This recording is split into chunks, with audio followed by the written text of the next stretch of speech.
Nggak perlu harus begitu, nggak perlu harus begitu. Tapi kamu akan pasti mengalami. 2 hari yang lalu saya mendoakan orang, kemasukan setan cuma lewat handphone. Keluar kamu. Iya. Dia ngeledek saya gini, eras gitu. Kalau saya bilang, kurang ngajar kamu sebut aku sembarangan. Saya kunci mulutmu gitu. Tuhan itu hidup. Amin. Loh, yakin tuh. Ada setan loh. Tuhan juga ada. Dan nyata loh setan takut sama kita. Ya enggak? Nah, tapi kita harus lewat perjalanan panjang mengalami itu ya. Percaya saja lah. Yang penting bagaimana kamu diproses dari hari ke hari lewat semua pengalaman di mana kamu jadi sempurna.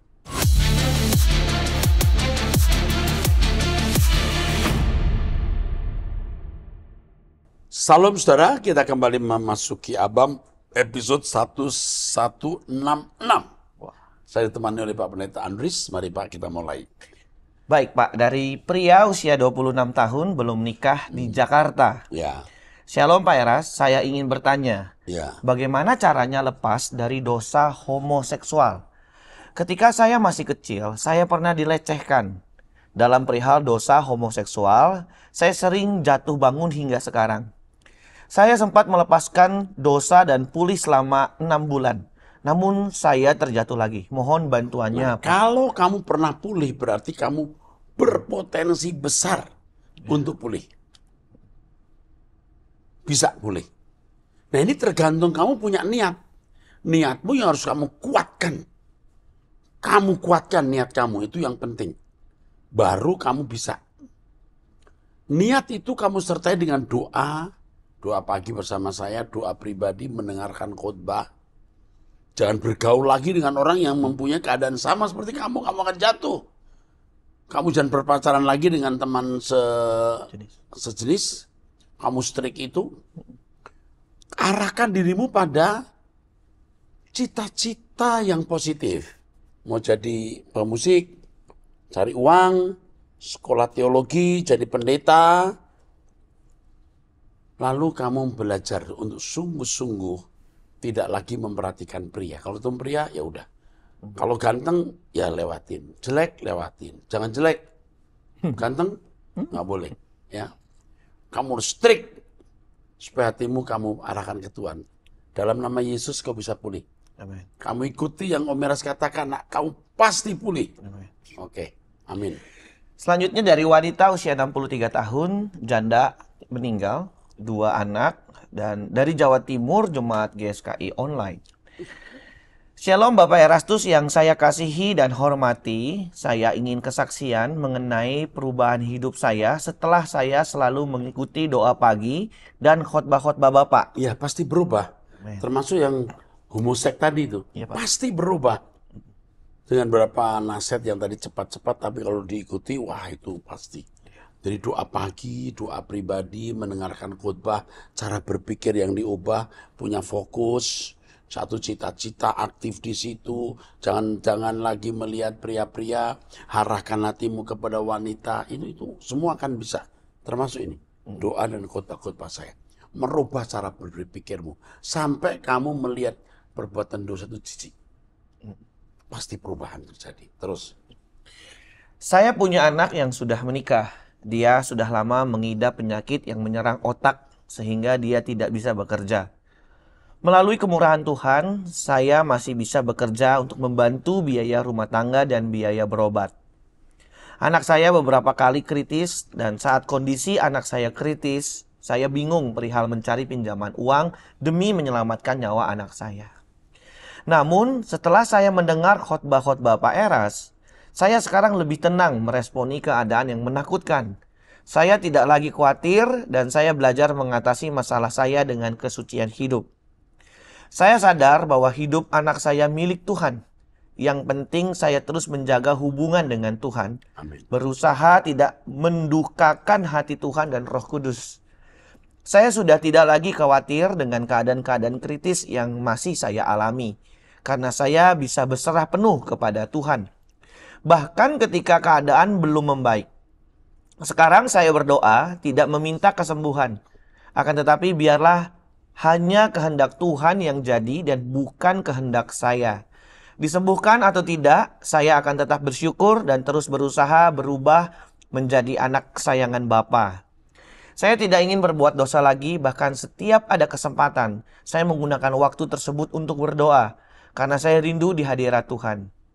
Ketika hati saya mulai sedih, putus asa, dan mulai bertanya, kenapa Tuhan belum menyembuhkan anak saya? Tapi melalui khotbah Pak Eras, hati saya pecah dan saya kembali kuat. Terima kasih banyak Pak Eras yang sudah banyak mengubah dan menguatkan saya melalui truth.id.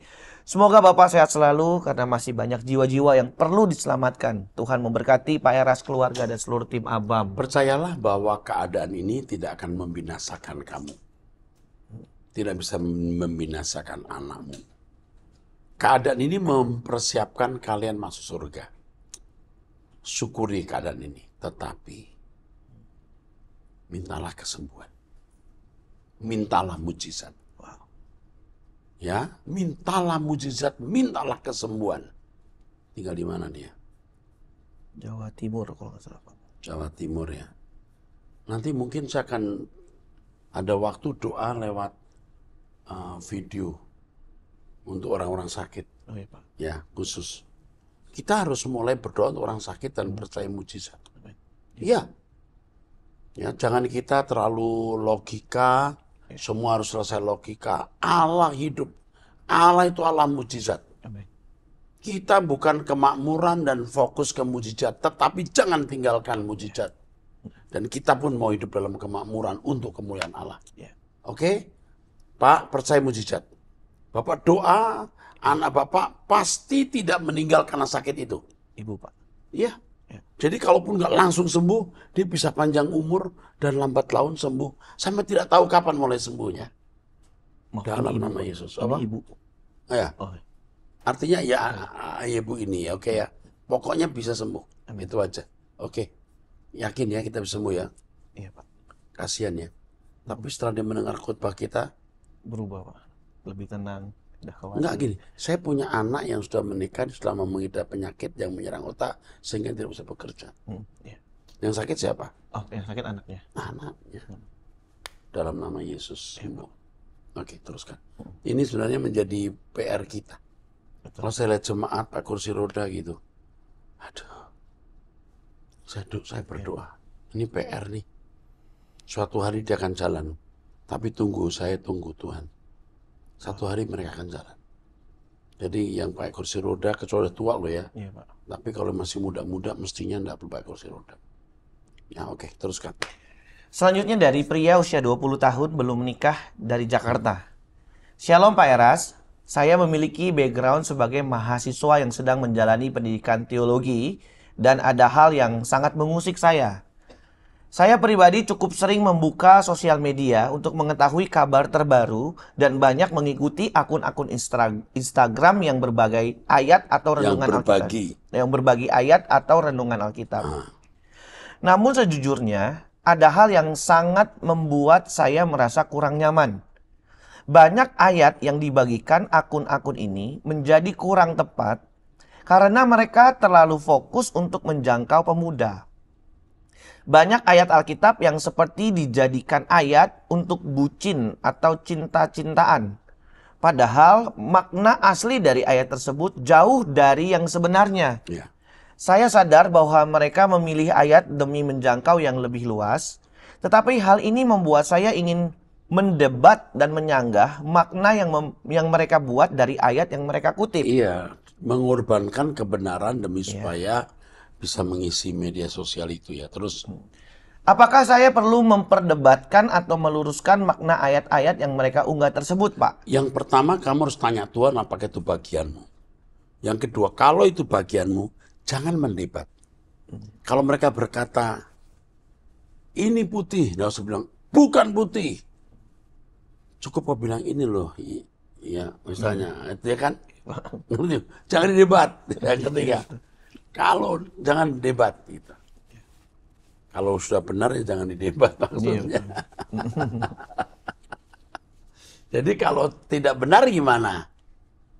Kamu harus tanya Tuhan dulu supaya kamu mengerti kebenaran. Jangan-jangan yang kau pandang salah itu benar. Kamu harus cukup punya kemampuan menimbang. Ya, nah, untuk itu kamu akan saya bimbing, nak.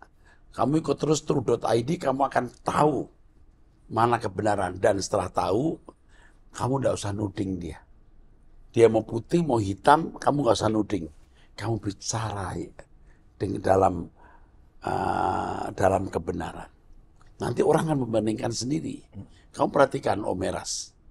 Om Eras nggak nyerang. Tetapi secara tidak langsung mau menunjukkan bahwa ini bukan hitam. Itu misalnya ya. Itu begitu pakai bahasa lain. Tapi mengarahkan. Amin. Betul, Pak. Jelas nggak maksudnya? Oke. Mantap, nak. Kamu jadi pejuang. Tanya Tuhan. Yang kedua, sampaikan kebenaran tanpa adu argumentatif, tanpa menyerang. Ya. Oke, teruskan. Selanjutnya dari pria usia 21 tahun, belum menikah, dari Jakarta, Jemaat GSKI. Ya. Shalom Pak Eras, izinkan saya bertanya lagi. Sejak saya berada di sekolah minggu, saya sudah belajar mengenal Tuhan. Teori tentang Tuhan, belajar berdoa, membaca Alkitab, dan lain-lain. Tapi saya bingung, mengapa saya tidak pernah mengalami hal-hal supernatural seperti jatuh rebah atau tangan gemetaran. Nggak perlu harus begitu, nggak perlu harus begitu. Tapi kamu akan pasti mengalami. Kamu belum jalan jauh, nak. Masih 21 tahun, masih 21 tahun. Dulu juga saya waktu muda tidak banyak mengalami.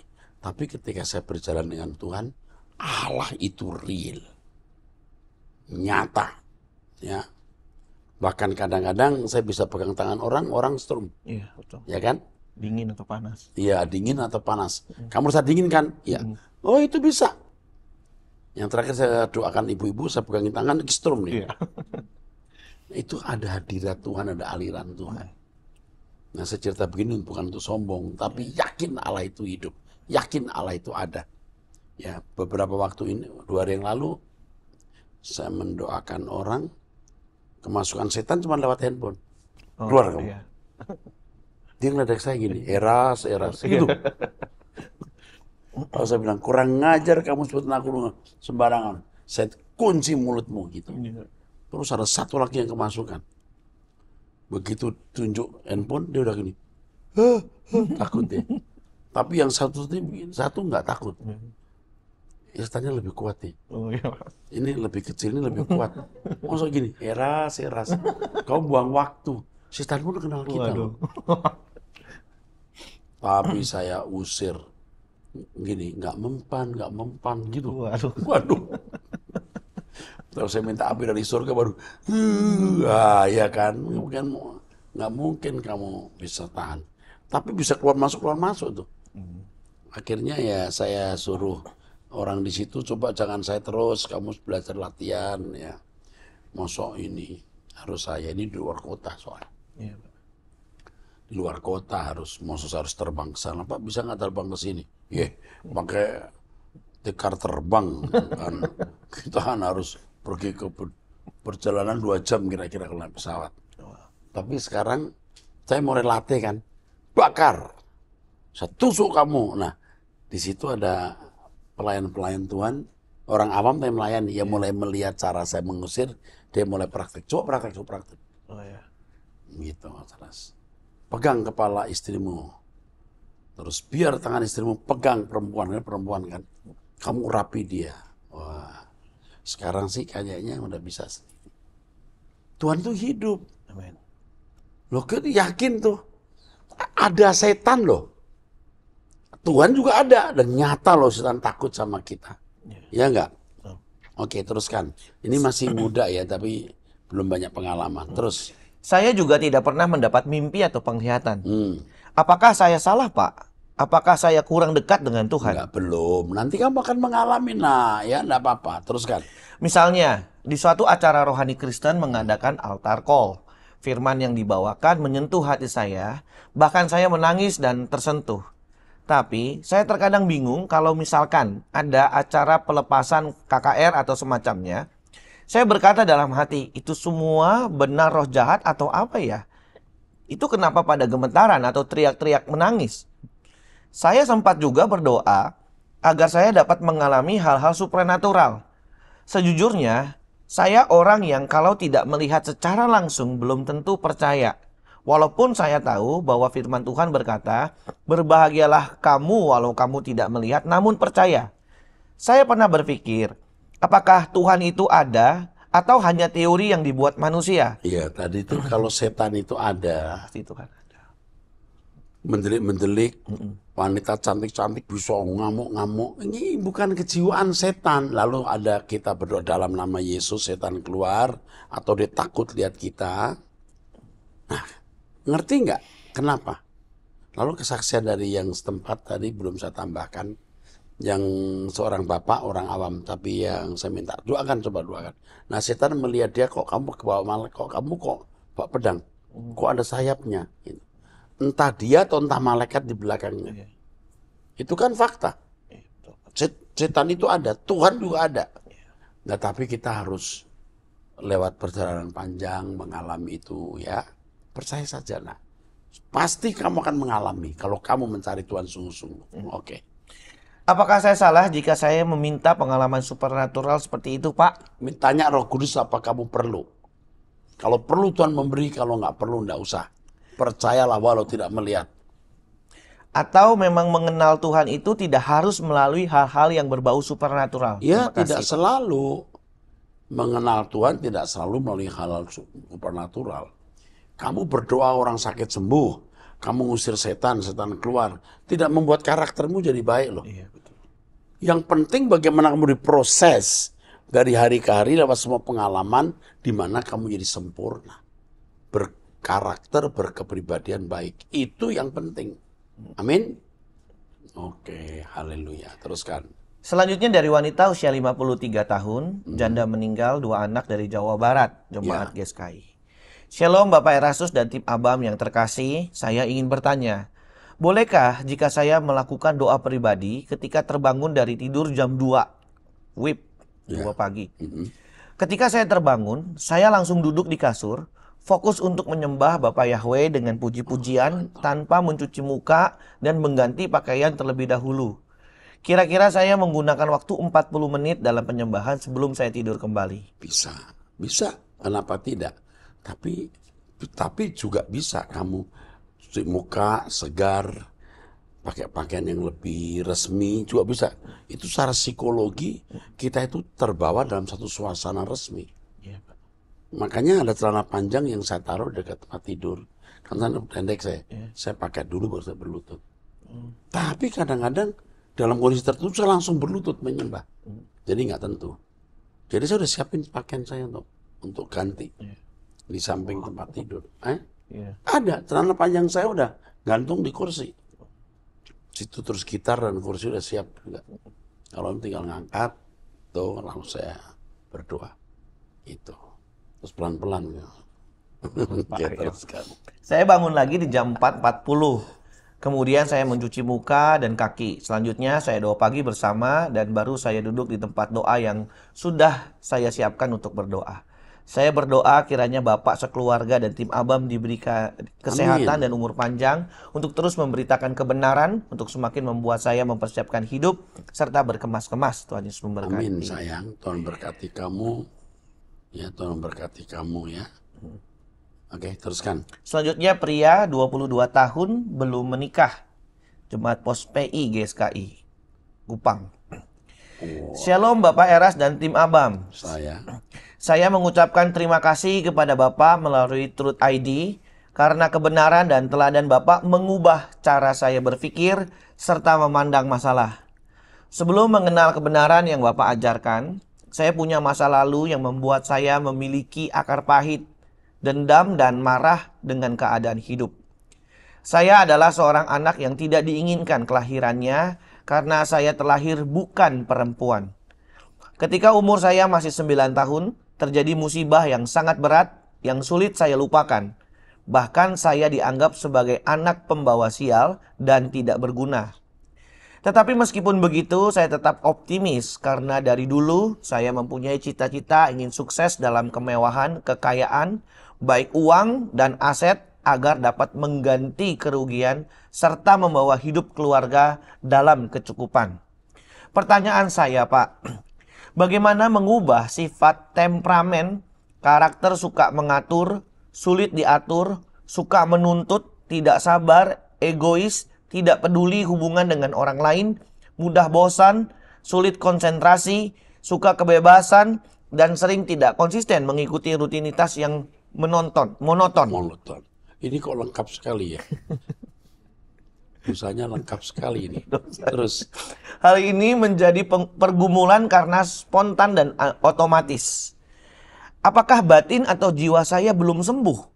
Saya tunggu jawaban Bapak. Terima kayaknya kasih. dari tulisan kamu belum sembuh deh. Kalau kamu ingin memiliki kekayaan gitu ya, kamu sakit itu. Jalani saja hidup. Tuhan memberkati limpah, punya 100 boleh, 50 boleh, 30 boleh, 20 boleh. Yang penting kamu tidak akan berkekurangan. 1, 2. Yang penting kamu berperan dalam pekerjaan Tuhan.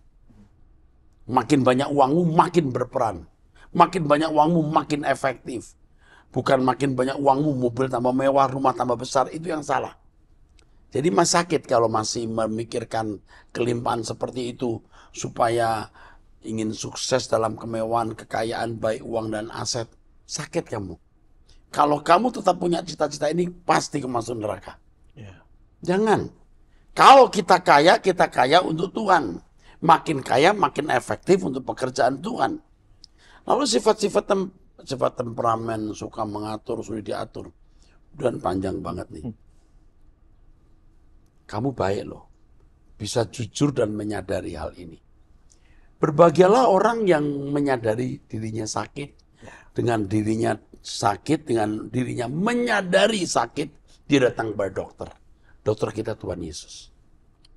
Puji Tuhan, kamu sudah memiliki kesadaran ini, bereskan dengan Tuhan. Ingat nih, kalau kamu hidup suci, kamu punya karakter yang baik, Tuhan pasti memberkati kamu. Ya, ikut Om Eras terus, supaya kamu diubahkan menjadi manusia yang dipercayai Tuhan dengan berkat-berkat jasmani. Oke, amin. Selanjutnya dari wanita usia 57 tahun sudah menikah, memiliki Amin. 1 anak di Jakarta, Jemaat GSKI. Oke. Shalom Pak, saya sekarang malas untuk saat teduh, berdoa dan membaca firman. Meskipun saya melakukan hal demikian, tapi hati saya masih memiliki kerinduan untuk ada di hadirat Tuhan. Amin. Karena selama ini hidup saya lebih terfokus untuk kerja. Saya juga termasuk orang yang tidak menganggap menggunakan uang berlebihan. Saya tidak menggunakan uang berlebihan. Saya tidak pergi ke salon, membeli make up, baju, dan tas yang mahal. Saya tahu bahwa tujuan kita adalah kekekalan, dan saya marah kepada diri sendiri karena sehabis pulang kerja, saya banyak melihat sosial media. Saya berharap Bapa di surga bisa memberikan kepada saya hati yang bertindak disiplin dan memiliki waktu di hadirat Bapa. Terima kasih Pak Eras dan tim yang begitu punya hati, waktu dan segalanya untuk pekerjaan Bapa di surga. Jadi kamu harus memetakan waktumu. Pulang dari kerja buat apa? Lihat media sosial yang penting-penting saja, 20 menit, 30 menit. Selebihnya mau apa? Petakan waktumu, itu navigasi hidupmu, mau ke kerajaan surga atau ke neraka. Untung kamu masih punya nurani loh. Kalau sudah tidak punya nurani, kamu sudah tidak ingin ketemu Tuhan. Kau masih punya ingin ketemu Tuhan, bagus. Nah sekarang tinggal bagaimana kamu memetakan waktumu. Tidak sekaligus kamu berhasil mungkin, tapi kamu paksa untuk memenuhi apa yang kamu rancang. Doa, ketemu siapa, ya. Dari situ kamu terbiasa nanti punya kedisiplinan. Dinamika hidupmu jadi tertib. Seperti misalnya kita tidak pernah olahraga. Rasanya mau olahraga capek, nggak pengen. Tapi begitu kita olahraga, kita nggak bisa tidak olahraga. Keluar kota pun bawa sepatu olahraga. Mengerti nggak? Ini tergantung kesungguhan kamu untuk mengubah dirimu sendiri. Jangan sampai kamu nggak punya kerinduan lagi loh. Mumpung masih punya kerinduan, petakan hidupmu. Carilah Tuhan dengan sungguh-sungguh. Keraslah terhadap dirimu sendiri. Kalau kamu tidak keras terhadap dirimu sendiri, dunia yang keras yang mengubah kamu. Jelas? Amin. Teruskan. Selanjutnya dari wanita usia 44 tahun, sudah menikah, memiliki satu anak di Jakarta, jemaat gereja kesukuan. Shalom Pak, saya menemukan channel Bapak dari salah seorang pendeta dan jemaat. Karena saya pernah sharing dengan beliau soal suami saya. Pada tahun 2020, kami pernah berpisah karena saya sakit. Saya pernah ditipu oleh saudara saya masalah uang, sehingga suami saya marah dengan saya. Singkat cerita, saya pulang ke rumah tahun 2022 karena mertua saya meninggal. Sejak kejadian itu, suami saya suka marah-marah ketika ada hal kecil yang mengusik hatinya atau ketika ada masalah di kantornya. Dia juga marah-marah kepada saya dan anak. Dia selalu berbicara dengan nada tinggi, dendam dan curiga ketika ada masalah keuangan, dan sering mengeluarkan kata-kata yang tidak membawa berkat. Saya sempat sakit dan suami saya tidak menunjukkan rasa simpati, malahan marah serta menuduh saya pura-pura sakit. Selama 5 tahun ini, setiap hari saya selalu bergumul dengan Tuhan dan mengikuti doa puasa.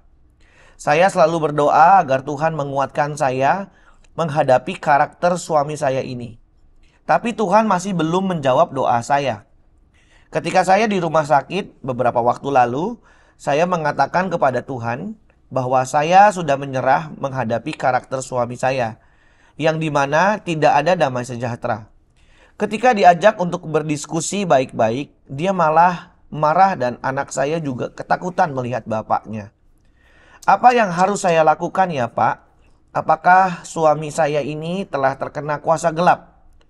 Dulu mertua saya pernah menyuruh suami saya untuk menceraikan saya karena uang tabungan kami telah terkuras, ditipu oleh saudara saya Pak. Mohon bantuan doanya juga untuk keluarga kami agar rukun, damai dan melakukan kehendak Tuhan saja Pak. Terima kasih sudah membacakan keluhan. Suamimu tidak bisa diajak bicara. Lebih baik kamu nggak usah bicara, nggak usah diskusi. Lebih banyak diam. Jangan membangkitkan emosi kemarahannya karena dia menunggu saat itu. Dia menikmati kemarahannya. Dia menikmati dia bisa melukai kamu. Kamu diam, banyak diam, berdoa, hidup dalam kesucian. Biar Tuhan yang turun. Itu, biar Tuhan yang turun. Suami yang tidak takut akan Allah dimenangkan oleh istrinya yang saleh. Lakukan ini. Berperanglah dengan benar. Pasti kamu menang. Ya, hidup dalam kesucian dan menjadi sahabat Tuhan. Lawan dengan ini. Jangan banyak bicara. Diam saja. Lalu kamu katakan, Tuhan aku serahkan dalam tanganmu keadaan ini. Amin. Wah, mantap. Selanjutnya dari wanita usia 50 tahun, sudah menikah, memiliki 6 anak dari Taiwan Pak. Jemaat Home Taiwan. Shalom Bapak Eras dan tim Abam. Saya punya masalah yang rumit. Anak saya yang kedua mempunyai selingkuhan dan saya baru tahu belakangan ini. Yang membuat saya heran adalah saya tidak tahu bahwa selama ini perselingkuhan terjadi di sekitar saya. Saya berpikir mereka hanya rekan kerja. Tapi ternyata mereka menjalin hubungan dan hal ini diberitahukan oleh menantu saya. Awalnya saya tidak percaya bahwa anak saya selingkuh karena dia berkelakuan baik, sopan dan ramah dengan saya. Rekan kerjanya pun berkata bahwa dia tidak akan ada hubungan dengan anak saya. Awal-awal ketika mereka menjadi rekan kerja, saya sudah memperingatkan kepada mereka untuk menjaga jarak dan menghormati pernikahan. Tapi ternyata mereka sudah berhubungan cukup dekat. Pada saat ulang tahun saya tanggal 1 Agustus, selingkuhan anak saya memberikan saya kejutan hadiah ketika tengah malam. Saya kaget dan merasa tidak nyaman karena saya sudah mengingatkan keluarga saya untuk tidak merayakan dan memberi saya apapun. Setelah keesokan harinya, saya mendapat kabar dari menantu kalau dia mendadak mau berpisah dengan anak saya. Saya terkejut dan bertanya apa yang terjadi. Tapi mereka tidak memberitahu saya. Pada akhirnya, saya mendesak anak saya dan dia mengakui kalau memiliki hubungan dengan rekan kerjanya. Kemudian mereka memutuskan ingin menikah siri. Saya bertanya kepada menantu, apakah kamu masih mencintai anak saya? Dan menantu saya berkata dia tidak ingin berpisah karena anak mereka. Saya bingung karena baru saja pindah rumah di dekat tempat pekerjaan anak saya di mana dia bisa datang ke rumah saya setiap saat. Yang saya harapkan, lingkungan anak saya dan rekan kerjanya dipisahkan. Jangan dipertemukan agar hubungan mereka tidak lebih dekat. Saya berharap anak saya tidak mempunyai anak dengan selingkuhannya. Karena menantu saya sudah terlalu lama memendam sakit hati. Pak Eras, bagaimana saya harus bersikap? Menantu dan selingkuhan anak saya sama-sama baik dengan saya dan anak saya tidak mau berpisah dari menantu saya dan selingkuhannya. Buset. Cuma berdua maksudnya. Iya, Pak. Terus Saya berharap mereka tidak menikah siri, bahkan saya berusaha untuk memberikan pengertian kepada anak saya. Pak Eras mohon doanya agar rumah tangga anak saya dengan istrinya diberkati Tuhan dan selamanya saling setia. Saya dan suami berusaha untuk memberikan contoh yang baik buat anak-anak saya. Tapi mengapa hal ini bisa terjadi? Terima kasih Pak Eras dan tim sudah ini membacakan. pergumulan berat. Hanya Tuhan yang bisa tolong dan Tuhan bisa menolong. Saya merasa bahwa ibu ini layak ditolong Tuhan. Ini ibu baik yang mengasihi Tuhan. Yang pertama tetap berdoa. Jangan marah. Jangan mengucapkan kata-kata yang kasar. Tetap teduh menasihati anak. Lalu yang kedua, kamu kuatkan menantu kamu untuk tetap setia. Katakan bahwa kau berharap dia menunggu anakmu berubah dan kamu janji kamu juga berjuang untuk menasihati anak kandungmu. 3, hubungi selingkuhannya. Minta supaya jangan diteruskan hubungan itu. Itu dulu yang kamu lakukan. Kalau selingkuhannya bisa dijangkau, diajak bicara, jangan bisa lewat telepon. Ngomong 4 mata. Minta jangan diteruskan. Ya tentu yang terakhir nasihati anakmu. Ya, nasihati anakmu dengan bijak. Dengan cara perkataan yang bijak, tepat waktu ya, di mana supaya suasana kondusif mengingatkan anakmu. Saya kira cukup ya. Kita akan bertemu di episode 1167 nanti. Sampai jumpa, Tuhan berkati.